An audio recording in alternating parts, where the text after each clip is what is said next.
Devil's breadth বা শয়তানের নিঃশ্বাস বর্তমানে পৃথিবীর অন্যতম ভয়ঙ্কর নেশা। এতদিন সোশ্যাল মিডিয়া এই নিয়ে তুলকালাম কাণ্ড দেখা গেলেও বাস্তবে এর ছিটেফোঁটাও সামনে আসেনি। তবে এবার সিলেট শাহজালাল বিজ্ঞান ও প্রযুক্তি বিশ্ববিদ্যালয়ের শিক্ষার্থীদের মধ্যে এর আতঙ্ক ছড়িয়ে পড়েছে।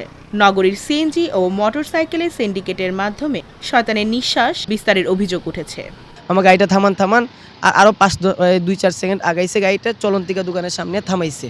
ভার্সিটির থেকে বেশি না, 10 সেকেন্ড কি 20 কি 25 সেকেন্ড পর্যন্ত গাড়ি টানছে। তারপর আমি নেমে গেছি গাড়ি থেকে। নেমে জাস্ট আমি ওই পিছন দিকে তাকাইছি ওদের দিকে, ওরা আমার দিকে ভালো করে তাকায়ও নাই, গাড়িটা টান মেরে চলে গেছে। আমার সাথে যেদিন ঘটছে ওই দিনই দুপুরে একজনের সাথে ঘটছে, আর আগের দিন খুব সম্ভবত 2 জন বা 1 জনের সাথে, অর্থাৎ 31 জানুয়ারি এবং 1 ফেব্রুয়ারি 2 দিনে 4টা বা 3টা ঘটনা ঘটছে এরকম। আমাদের একটাই দাবি বিশ্ববিদ্যালয়ের শিক্ষার্থী হিসেবে যে তাদেরকে অতি সত্বর যত তাড়াতাড়ি সম্ভব তাদেরকে শাস্তির আওতায় আনা এবং আমাদের সুন্দর একটা বিশ্ববিদ্যালয় এবং আমাদের সুন্দর একটা সিলেট মহানগর যাতে আমরা নিজেদের স্বাধীনভাবে চলতে পারি এরকম একটা শহর উপহার দেওয়া। যাকে গ্রেপ্তার করা হয়েছে তার সাথে যোগসাজশ আছে কিনা কিংবা মূল আসামিকে কিভাবে গ্রেপ্তার করবে সেটা পুলিশের একান্তই ব্যাপার। তো পুলিশকে আমরা অতি দ্রুত মূল আসামি গ্রেপ্তারের দাবি জানাই। রাস্তায় অপরিচিত কোনো মানুষ যদি অ্যাপ্রোচ করে তাহলে তার সাথে কথা বলার ক্ষেত্রে সতর্কতা অবলম্বন করার জন্য। রাসায়নিকভাবে ডেভিলস ব্রেথ স্কোপোলামিন নামে পরিচিত। এটি এমন এক মাদক যা ভুক্তভোগীকে হিপনোটাইজ করে অপরাধীদের আদেশ মানতে বাধ্য করে। তবে চিকিৎসকরা বলছেন ভিন্ন কথা।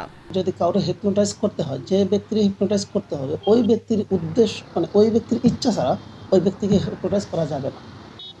এটা হচ্ছে মেডিকেলের সংজ্ঞা অনুযায়ী এটার যে সমস্ত অবস্থাটা দাঁড়ায়।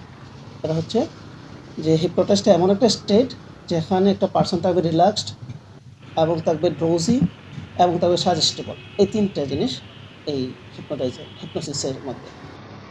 শিক্ষার্থীদের নিরাপত্তা নিশ্চিত করতে খুব শীঘ্রই শহরের সিএনজি সমিতির সঙ্গে আলোচনায় বসবে বলে জানায় শাবিপ্রবির কর্তৃপক্ষ।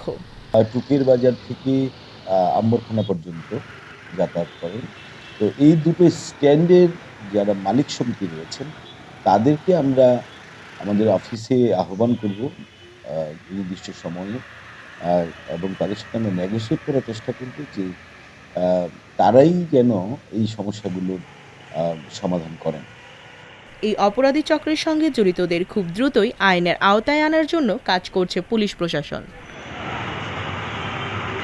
ডেভিলস ব্রেথ বা শয়তানের নিঃশ্বাস থেকে বাঁচতে চায় নগরবাসী। শিক্ষার্থী, শিক্ষক, চাকরিজীবী ও দিনমজুর সবার দাবি নগরে যেন নিরাপদে চলাফেরা করা যায়। প্রশাসনের কঠোর পদক্ষেপই পারে এই আতঙ্ক দূর করতে।